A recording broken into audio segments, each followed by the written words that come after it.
Greetings and welcome to this week's edition of 401k Real Talk. This is Fred Barstein, contributing editor at wealthmanagement.com, RPA Edge, and CEO at TROW, TPSU, and 401k TV. I review all of last week's stories and select the most important and interesting ones, providing open, honest, and candid discussion you will not get anywhere else. So let's get real. First story, and what could be an ominous sign for ESG funds. Florida Governor Ron DeSantis has banned the Florida state pension system from using ESG investments.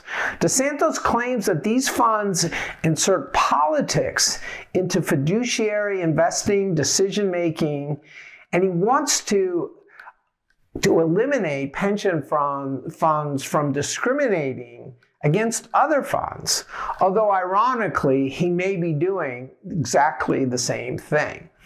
It's another case of government entities perhaps not equipped or tasked with making investment-related decisions for others, effectively banning certain investments. And it could be foreboding for the 401k plans that are considering ESG funds if DeSantis runs for president, which is likely. Next story, One Digital, a benefits and P&C shop that has become one of the largest RPA aggregators, just announced their Fiduciary Academy for plan sponsors, which includes live virtual programs and on-demand videos. Leveraging their growing network of RPAs, One Digital is creating proprietary content and building tech platforms. In May, they had launched a similar program for their participants, and they had created a financial wellness program, Financial Elements, in 2018. There's a great and growing demand for real education of plan sponsors, as well as advisors, support staff, and ultimately participants, as the industry evolves and consolidates with wealth, retirement, and benefits converging at the workplace. More and more people are expecting help with all financial issues and getting advice at work, either digitally or through financial professionals. Next story, speaking of the changing dynamics and expectations of DC participants, Schwab released their latest study. Just as 401k plans have morphed from supplemental savings plans, and 63% of the respondents indicating that 401k plans will be their primary source of retirement income, followed only by Social Security, more and more people are looking to get financial advice at work, not just about their plan, but about other issues like managing debt and expenses, as well as creating a stream of income. Inflation, followed by day-to-day expenses, were noted as the biggest impediments to retire, with fewer people believing that they are on track in 2022 than last year.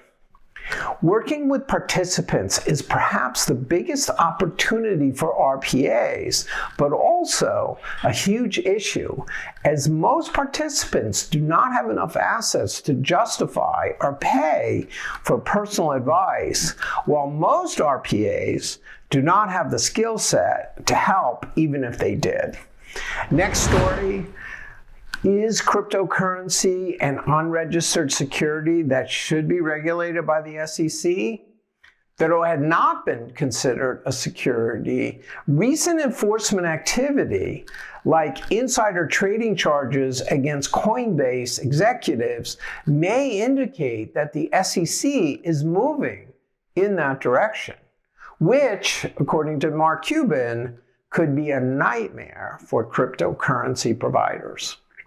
Finally, in the most recent edition of 401k Real Chat, I asked three questions to Empower CEO Ed Murphy, including with only 5 record keepers with enough scale to own their tech back end long term, and others like Tiro outsourcing.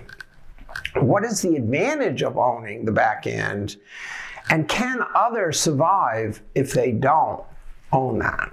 Second question, Personal Capital gets 17 interactions from clients a month, yet DC participants interact less than once a year.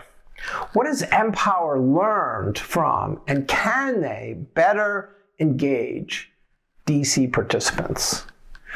And then third question, is the purchase of Personal Capital put Empower in a competitive situation with some RPAs who also want to offer wealth services?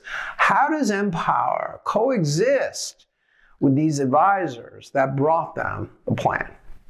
So those were the most important and interesting stories from last week.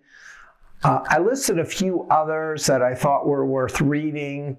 Please let me know if I missed anything or if you have any comments. Otherwise, I look forward to speaking with you next week on 401k Real Talk.